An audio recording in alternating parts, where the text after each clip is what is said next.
Depois de uma sequência de viagens ao exterior, o presidente Lula deve se debruçar sobre aquele que hoje é visto como um ponto frágil do seu governo, a articulação política, especialmente com o Congresso. E pelo que se viu na semana passada, Lula precisará agir de maneira rápida.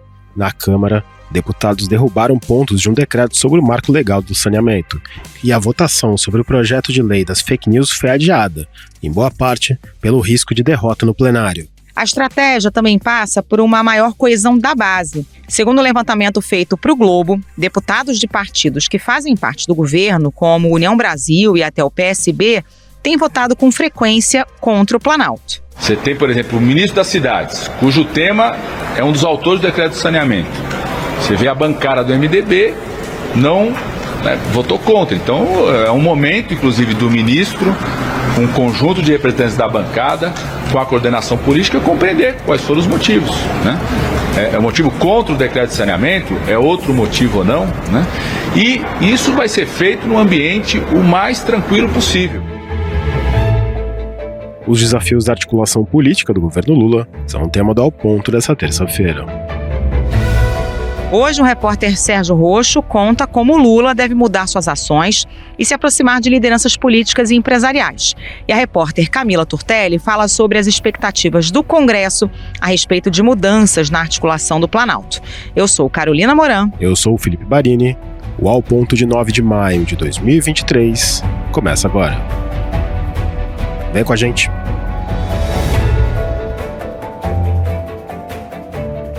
Sérgio Roxo, bem-vindo ao podcast mais uma vez. Essa derrota do governo na derrubada de pontos do decreto que alterou o marco do saneamento no Congresso acendeu um sinal de alerta no Planalto? Acendeu sim, viu, Carol?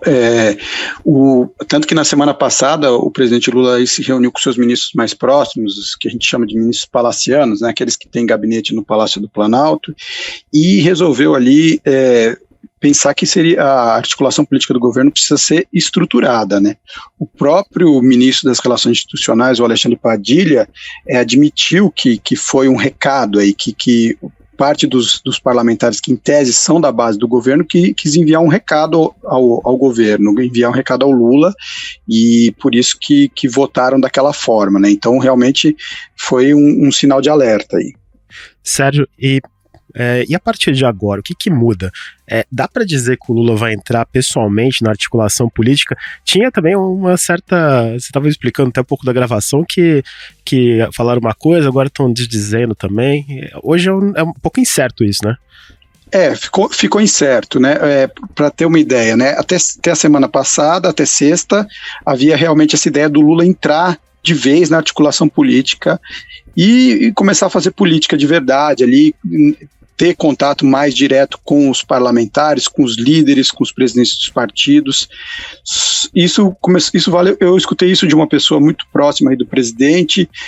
Isso estava valendo até hoje de manhã, até amanhã. A gente está gravando na segunda-feira, até amanhã de segunda-feira. Aí agora, no período da tarde, houve uma mudança e o presidente Lula aparentemente, num primeiro momento, não vai participar das conversas diretas. Existe uma ideia do governo de fazer conversas com os partidos, isso vai começar pelo PSB e pelo PSD. Só que essas conversas vão ser coordenadas pelo Alexandre Padilha. O Lula, a princípio, essas duas conversas devem acontecer nessa semana ainda, e o Lula não vai participar, pelo menos essa é a decisão que foi tomada aí pelo Palácio do Planalto neste momento. Para a semana que vem, eles querem procurar também o MDB.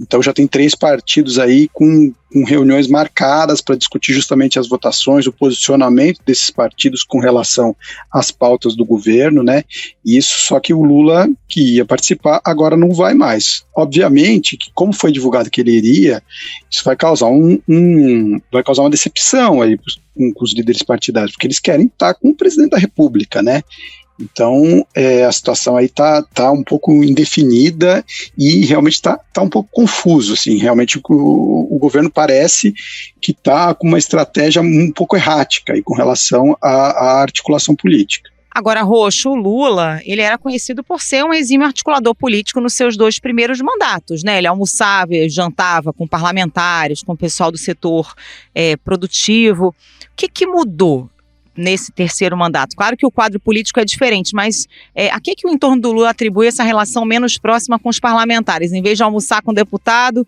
ele almoça sozinho com a Janja no Planalto. O presidente realmente ele mudou os hábitos, né, agora, né? O que acontece? O Lula era conhecido até assim pelos adversários, pelos apoiadores, muita gente definiu o Lula como um animal político. Ele pensava em política praticamente 24 horas por dia, né? Isso sempre foi uma característica do Lula, tá sempre fazendo política, sempre pensando em política.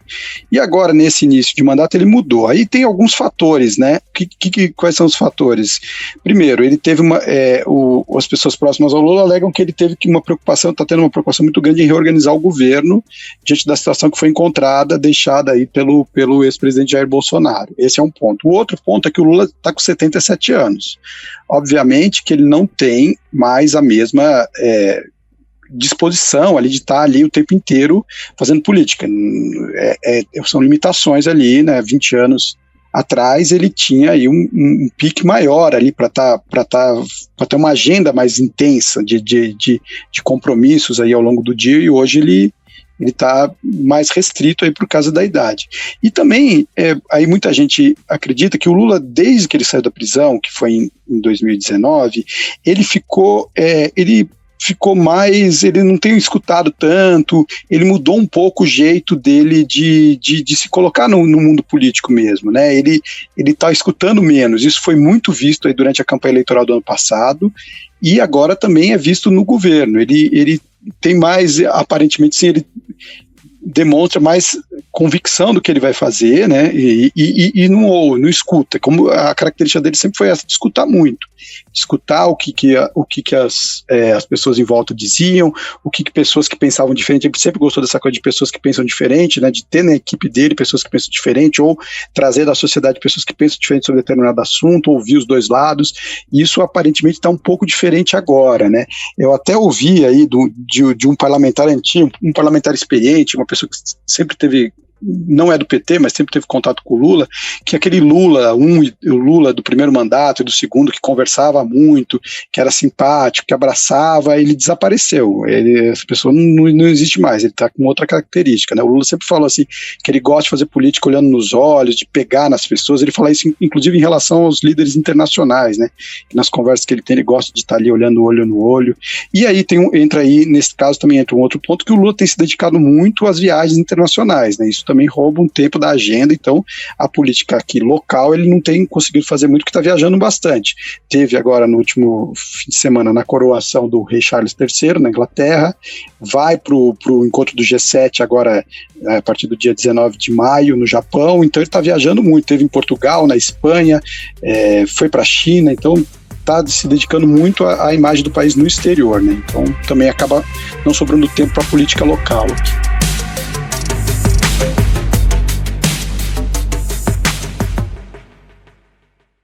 Sérgio, quem hoje são os principais conselheiros políticos do Lula? Ainda tem uma coisa que a gente lembrava muito dos primeiros mandatos do presidente, que tinham nomes como Zé Dirceu, Antônio Palocci. Tem esse tipo de formato, de núcleo de conselheiros políticos do presidente nesse Lula terceiro?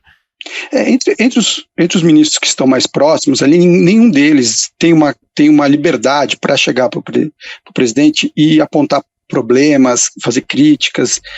As pessoas que tinham liberdade para fazer isso, que foram duas aí que você citou, e também eu colocaria também o Gilberto Carvalho, que foi chefe de gabinete do Lula nos 2 mandatos, o Luiz Dussi, que foi ministro da Secretaria-Geral, o Luiz Guxiquem, né, que foi secretário de Comunicação e faleceu depois dos governos Lula. Essas pessoas, elas tinham uma liberdade maior. Todos eles acompanhavam o Lula desde o início do PT, praticamente, e conviviam com o Lula, então tinha uma intimidade ali. Agora não existe mais, agora a coisa está diferente, não tem pessoas com essas características. O que se escuta muito no Palácio do Planalto é que assim, a grande influência do Lula hoje é a primeira-dama Janja. O presidente almoça praticamente todos os dias com ela vai todos os dias ao Palácio, todos os dias ela está ali, tem uma sala para ela, que é no mesmo andar, no terceiro andar do Palácio, que é no mesmo andar onde o Lula despacha, então ela está sempre ali, ela seria a grande influência sobre as ações do presidente, né? Agora, o pessoal da Janja, o pessoal mais próximo à Janja, relativiza um pouco isso. Por quê? Porque diz, por exemplo, ela gostaria de ter um cargo formal, né, que não seria remunerado, para não ter problemas de nepotismo, etc., mas ela queria ter um cargo formal, uma estrutura, para que ela pudesse ter assessores e tal, e ela não conseguiu isso, tem um embate dentro do governo sobre isso. Então eles relativizam a influência dela, falando assim, pô, mas ela não conseguiu nem ter o gabinete que ela queria, como é que ela tem tanta influência assim, como é que ela tem tanto poder assim? Ela atribui isso mais a intrigas ali, palacianas mesmo, né? Então fica nesse tipo de coisa. O que tem de melhor na articulação política do Brasil é o presidente Lula. Participa ativamente, né, vai continuar participando ativamente. Toda vez que ele precisar entrar em campo, vai entrar. E é bom demais a gente ter o Pelé da política para poder entrar em campo a hora que precisar entrar. Eu estou acostumado a esse cargo. Não sou marinheiro de primeira viagem. O Rocho, o ministro das Relações Institucionais, Alexandre Padilha, tem sido muito cobrado, né? Sobretudo depois desses reveses aí no Congresso. Mas o Lula, no sábado, saiu em defesa do Padilha, dizendo que ele é o que há de melhor em termos de articulação política. Existe alguma insatisfação do Lula com os articuladores políticos do governo, sobretudo com o ministro Padilha? Você falou no sábado, realmente ele fez esse elogio, mas 2 dias antes, na reunião do Conselho de Desenvolvimento Econômico e Sustentável, ele deu um puxão de orelha público no Padilha, quando ele disse que eu esperava que ele tenha a capacidade de organizar e de articular que ele teve no Conselhão, porque está sob a responsabilidade dele, dentro do Congresso também, aí vai facilitar a minha vida. Ele disse isso, o Lula disse isso, foi entendido como um puxão de orelha. É muito Lula, né, de fazer isso, faz uma crítica e um elogio, né. O que se sabe, assim, o que eu ouvi de pessoas próximas também, o Lula já teve muita confiança no Padilha, tem uma confiança muito grande, mas hoje em dia essa confiança, ele está ali com, vou dizer assim, um pouco de pé atrás, entendeu? Quer ver o que vai acontecer de verdade para ter aí uma posição definitiva. Vamos dizer, ele já teve mais prestígio que o presidente, né? Agora, é preciso lembrar o seguinte, o Padilha, ele não era, assim, uma liderança muito grande dentro do PT, nem ele é deputado, né, federal, era deputado, já foi reeleito, está licenciado para ser ministro, ele também dentro do Congresso também não era uma grande liderança ali. O poder do Padilha vem todo do Lula, né, o Lula que empoderou o Padilha, ele não tem uma liderança por si ali. Agora, assim, historicamente, o Lula gosta muito do Padilha, ele gosta do Padilha nessa função, né, porque o Padilha, é importante lembrar, ele queria ser ministro da Fazenda, ele tinha essa pretensão, né, e o Lula não, o Lula colocou ele nas relações institucionais, que é fazer essa articulação com o Congresso. O Lula gosta do Padilha, com isso o Padilha já exerceu esse cargo no segundo governo Lula, por um período, e o Lula gosta muito disso. O Lula, inclusive, não gostou quando a Dilma assumiu o mandato em 2011 e colocou o Padilha na saúde, tirou ele da articulação política. O Lula não gostou, ele já disse isso publicamente, que achava que não era adequado. Então, a ver aí o que vai acontecer com o Padilha, né? Nós temos tido muitas vitórias. Tivemos uma derrota na semana passada. É raríssimo time ser campeão invicto. Num campeonato você empata, você perde. Para ser campeão você não pode perder a final. E tenho certeza absoluta que nós estamos construindo um time, uma base, uma estratégia de governo sob a liderança do presidente Lula para ganhar, ser vitorioso naquelas que são as votações mais importantes e prioritárias. E, Sérgio, a gente está falando muito sobre as ações dentro do Palácio do Planalto, na equipe do presidente Lula, sobre essa tentativa de normalização das relações, melhor das relações com o Congresso, mas dentro dessa estratégia, a liberação de emendas turbinada também está nessa listinha? Realmente existe uma decisão do governo de acelerar aí a liberação das emendas, né? Porque tem uma insatisfação dos parlamentares, né? Querem ver o dinheiro chegando aí nas emendas, chegando aí para os projetos que eles apontam, né? O Arthur Lira, numa entrevista para o Globo na semana passada, inclusive deixou bem claro que as emendas, na visão dele, as emendas são aí um caminho para construir essa base do governo, que ela não existe ainda, né? Então, o governo decidiu que vai começar pela saúde, pelas emendas da saúde, e vai inclusive avisar os parlamentares antes para que eles possam propagar nas cidades onde tem base, que o dinheiro está sendo liberado, que o dinheiro está chegando. Então, o governo vê essa questão das emendas como um caminho. Um outro caminho é acelerar as nomeações de cargos de segundo, terceiro escalão nos estados, que isso também está emperrado, é uma queixa que o governo sofre, e aí o governo alega que em muitos casos não tem, as bancadas estaduais divergem sobre quem deve ser indicado, não consegue solucionar ali, mas o que importa é o parlamentar quer o cargo, quer ter a indicação dele concretizada, quer ver o nome do indicado dele sair no Diário Oficial, né? E em muitos casos isso não está acontecendo, está parado, e isso gera a insatisfação.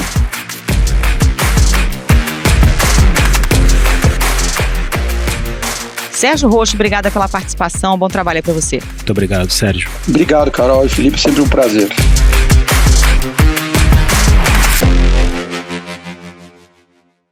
Camila Turtelli, bem-vinda ao Ponto mais uma vez. Na semana passada, o governo sofreu uma derrota no Congresso com a derrubada de pontos do decreto que alterou o marco do saneamento. A base governista também não conseguiu garantir a aprovação da PL dos fake news. Isso indica que o governo pode se ver diante de problemas futuros com outras votações importantes que vem aí na Câmara, ou depende do que está sendo votado? Oi, pessoal, obrigada pelo convite de novo. Bom, o governo, ele pode ter problemas em votações importantes, sim, mas isso também depende das matérias que vierem a ser votadas, que vão entrar no plenário. O que a gente pode tirar de mais importante, eu acho, do que aconteceu no Congresso na semana passada, é que aquilo foi um grande chacoalhão para o governo, que até agora não conseguiu ali encontrar um caminho de diálogo com o legislativo. Isso pode trazer alguns problemas, né? Quem diga até que o governo estava menosprezando essa articulação política, não estava dando a atenção necessária que precisa para isso, e é algo fundamental para qualquer governo. Em relação ao decreto do saneamento, ao projeto que derrubou, né, o decreto do saneamento, por exemplo, é algo que claramente faltou um jogo de cintura para o governo, porque os partidos, inclusive esses partidos que são de centro e que compõem a base do governo, ou que pelo menos têm ministérios, né, foram contemplados com ministérios dentro do governo Lula, como é o MDB, o PSD e o União Brasil, eles já estavam avisando, já tinham falado, já tinham dado declarações que eles eram contra as mudanças que o governo fez por decreto presidencial em relação ao marco do saneamento, né? Só fazendo um adendo aí para explicar, né, que um decreto presidencial é algo que basta uma canetada, não é algo que passa pela análise do Congresso, como foi justamente o marco do saneamento na legislatura passada. E o presidente da Câmara, o deputado Arthur Lira, também já tinha anunciado que esse decreto do que mudou o marco do saneamento tinha pegado muito mal e que o Congresso estava insatisfeito sobre isso. O que a gente escuta pelos corredores é que o governo também ele não chegou a abrir um canal de conversa, uma negociação para evitar que essa derrota dessa votação do PDL fosse acontecer. Então, né, o que o governo poderia ter feito de diferente? Já que estava tão anunciado que era uma derrota certa, que estava todo mundo falando, que os partidos estavam anunciando, que se você fizesse uma contagem de votos, estava claro que esse PDL, caso fosse ao plenário, ele seria aprovado, o governo poderia ter aberto esse canal de diálogo para, por exemplo, editar um novo decreto, ter aceitado a negociação, talvez, de colocar um novo projeto para o Congresso poder analisar e votar essas mudanças. Alguma coisa ali poderia ter sido feita para que não deixasse tão escancarado que existe esse ato entre o Palácio do Planalto e o Congresso Nacional. E assim, isso aconteceu, foi uma derrota, está sendo falado, todo mundo comenta, isso pode dificultar os próximos passos do governo. A gente tem a questão do arcabouço fiscal, que é colocado como uma prioridade do governo para a saúde das contas públicas, está lá no Congresso. Ele vai ser aprovado? Ele vai ser aprovado. Ele tem até o apoio de partidos da oposição, porque ninguém consegue segurar um discurso ali que não precisa arrumar as contas públicas, que não precisa deixar a casa organizada. Mas e aí, até que ponto que ele pode ser modificado pelo Congresso ainda é uma questão, né? Isso a gente vai descobrir aí ao longo da tramitação. O governo precisa também ficar mais atento agora, depois dessas 2 derrotas aí da semana passada, à tramitação das medidas provisórias, essas medidas provisórias que são do governo Lula e que estão sendo analisadas ali nas comissões do Congresso, as comissões mistas, com deputados e senadores, como, por exemplo, a que organizou os ministérios, né, a que montou o desenho ali da Esplanada, e o da Minha Casa Minha Vida. Tem muito pedido de mudança dos partidos, a gente já escreveu sobre isso, todo mundo está falando, né, alguns pedidos como, por exemplo, acabar com o Ministério dos Povos Originários, tirar a Conab, que está no Ministério do Desenvolvimento Agrário, devolver para o Ministério da Agricultura, que são coisas assim que estão mapeadas, mas o governo, depois dessas derrotas, ele fica um pouco mais enfraquecido e ele vai ter que tomar um pouquinho mais de atenção para não deixar que outras coisas que poderiam ser evitadas passem daqui para frente. E aí, Camila, até partidos da própria base, você está falando dos partidos de centro e tal, mas partidos da própria base do governo chegaram a votar contra o Planalto, por exemplo, na questão da medida provisória que permite a comercialização de créditos de carbono em contratos de concessão de florestas, né? Então, também é um freio de arrumação na própria base do governo. Nessa votação, até partidos da esquerda que estão na base, daí a gente está falando de siglas como PDT e o PSOL, foram contra a orientação do governo Lula, que era para aprovar essa medida provisória, que é uma medida provisória ainda do governo Bolsonaro. Essa medida provisória, ela permite que créditos de carbono sejam comercializados em contratos de concessão de florestas públicas e unidades de conservação. O governo e os deputados do PT estavam a favor da aprovação do projeto. Isso foi uma votação que aconteceu ali no fim de março, mas outras siglas aliadas foram contrárias, que inclusive no dia, né, chegou a falar no plenário, no dia da votação, foi a deputada Duda Salambert, que é do PDT de Minas, que é a indicada pelo PDT a ocupar uma cadeira que é de direitos do PDT na Câmara, na CPI do 8 de janeiro, e o argumento que ela usou para ir contra ali é uma crítica baseada sobre usar a floresta como algo para lucrar, para ter ganhos financeiros. Essa medida provisória, ela pode ter sido um caso isolado, só para a gente aí ser justo na análise, tá? Porque pode ser um caso isolado em relação à atuação desses partidos de esquerda e que são da base, mas porque a gente ainda teve foram poucas votações de peso relevantes no Congresso. A gente está em maio, né? Teve muita pouca coisa ali que seria polêmico e que poderia criar um estrago para o governo. Por isso até que a votação do PDL é o tipo de projeto que é votado pelo Congresso que tem a força de derrubar um decreto. Então, por isso que a votação desse PDL do saneamento e a não votação do PL das fake news, né, o adiamento dessa votação, chamaram tanta atenção, porque assim, eles eram considerados os primeiros grandes testes do governo no Congresso e estava todo mundo de olho no que ia acontecer. Camila, e no Senado, já deu para sentir o tamanho da fidelidade da base? Sobre o Senado, eu também vou fazer uma explicação aqui, porque o Senado ele tem uma característica diferente da Câmara quando a gente fala sobre votações. Lá no Senado é muito mais comum a gente ter uma votação simbólica do que uma votação nominal. O que isso significa, né? A votação simbólica é quando o presidente, no caso Rodrigo Pacheco, eles terminam a discussão ali do projeto que está no plenário, que está na pauta, e o Rodrigo Pacheco fala: aqueles que estiverem de acordo permaneçam como se acham. Daí passa um tempinho, aprovado, a medida foi a sanção. Isso é uma votação simbólica. Nesse tipo de votação, não é computado, não é registrado o voto individual de cada senador. é muito mais comum esse tipo de votação do que a votação nominal, que é quando a gente tem um placar, né?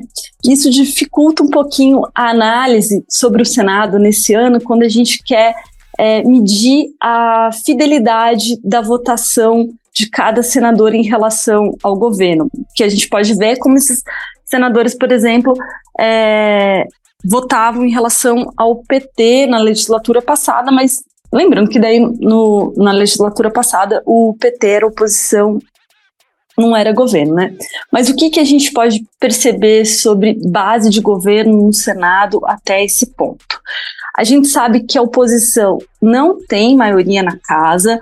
A oposição ela foi formada justamente logo depois da eleição da presidência da casa, né, que colocou ali de um lado o Rogério Marinho e o Pacheco. O Marinho perdeu, hoje ele é o líder da oposição, e o Pacheco ganhou.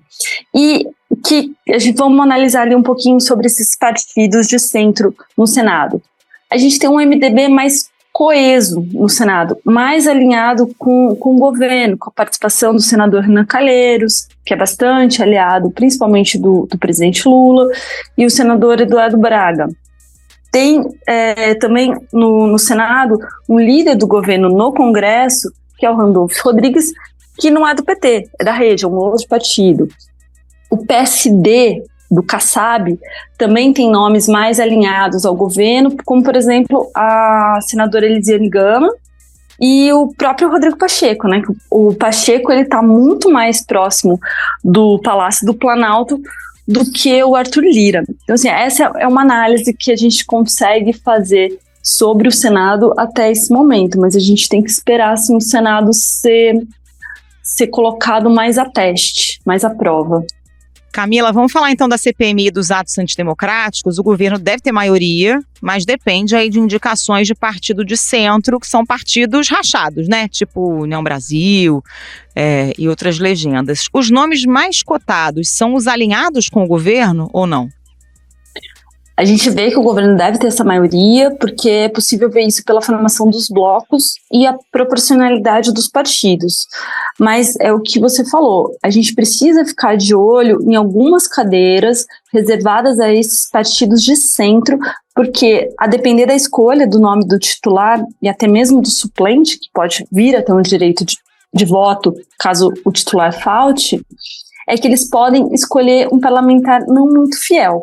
Então, assim, um exemplo é o caso da senadora Soraya Tronic. Ela é cotada para ser uma das escolhidas pelo União Brasil no Senado, que é um partido que tem ministério no governo Lula, mas a senadora não garante a sua fidelidade ao governo. Ela tem as convicções dela, e assim, lembrando que ela iniciou o mandato dela, né, lá em 19, sob o guarda-chuva do Bolsonaro. Ela foi eleita ali naquela onda do bolsonarismo. Ela mudou de postura, teve um grande destaque na CPI da Covid, sendo anti-bolsonarista, mas ela é um nome muito mais independente do que governista. Então, assim, a gente tem que ficar de olho nesses nomes, porque esses nomes podem puxar a balança da CPMI para lá ou para cá.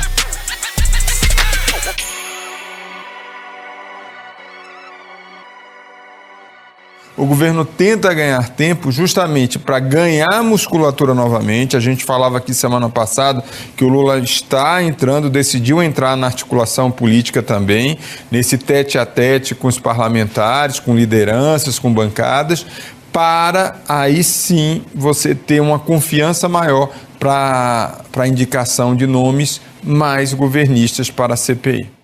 Queria entrar um pouquinho mais no União Brasil. O Arthur Lira ele já sinalizou que o preferido dele para presidir a CPI é o Arthur Maia, do União Brasil. Você mencionou, tem 3 ministérios. Dá para esperar alguma coisa do partido ou a gente vai descobrir quando começarem os trabalhos na CPMI? Então, é justamente o que estava falando sobre a Tronic, né? O União Brasil, ele é um dos partidos, digamos assim, mais heterogêneos hoje no Congresso. Isso vem da história da criação do União Brasil, né? O União Brasil, ele foi a junção do DEM com o PSL, e com esse PSL que bombou, que estourou com a onda bolsonarista, com a onda Bolsonaro. Então, ele tem parlamentares de diversos espectros políticos, de diversas ideologias, E ele tem, né, no Senado, ele tem o ex-ministro da Justiça, Sérgio Moro, mas, ao mesmo tempo, ele tem o Davi Alcolumbre.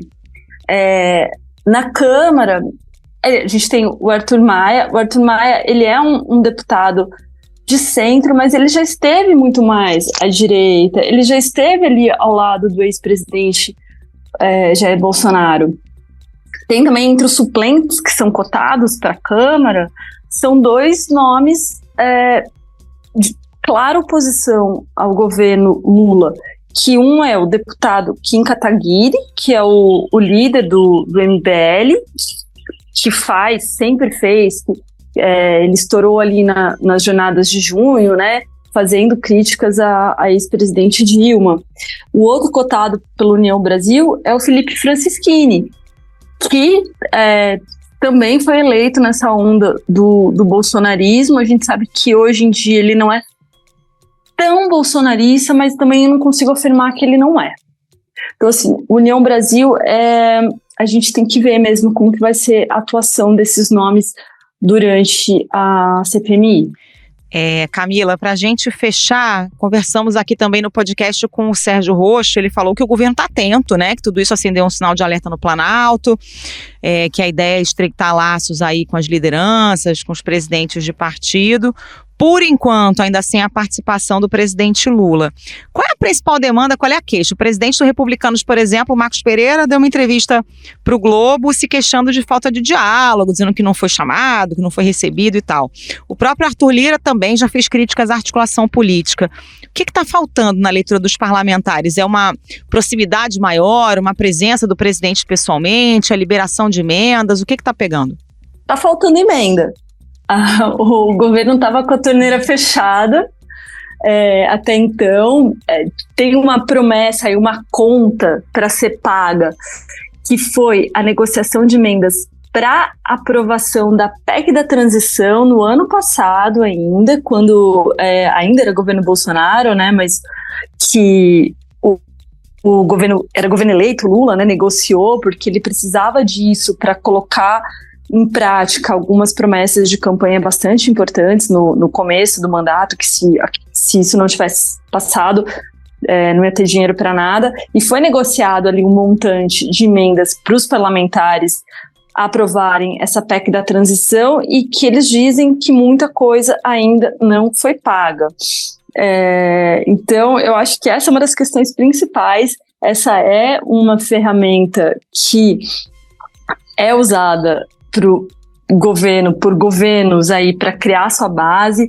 A gente teve essa mudança na questão do orçamento secreto do ano passado para esse ano. A gente não tem, esse ano, supostamente a gente não tem o orçamento secreto, pelo menos a gente não tem muito dinheiro colocado naquela denominação que é RP9, que é a emenda de relator, mas a gente ainda tem restos a pagar dessa emenda de relator do ano passado, e a gente tem um bolo colocado nessas emendas discricionárias dos ministérios, que elas podem sim ser indicadas pelos parlamentares, que os parlamentares podem usar isso para chegar lá na base deles, porque é para isso que eles usam emenda, né?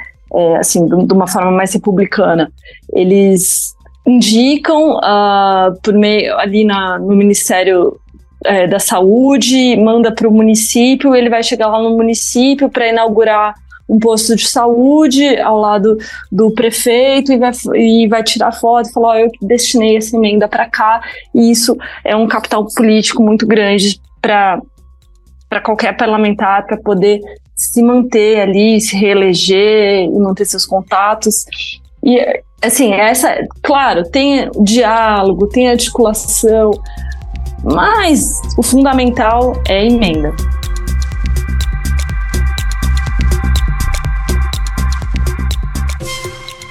Camila Turtelli, muito obrigado pela sua participação, como sempre, e uma ótima semana para você. Obrigada, Camila. Até a próxima. Obrigada, gente. Um abraço.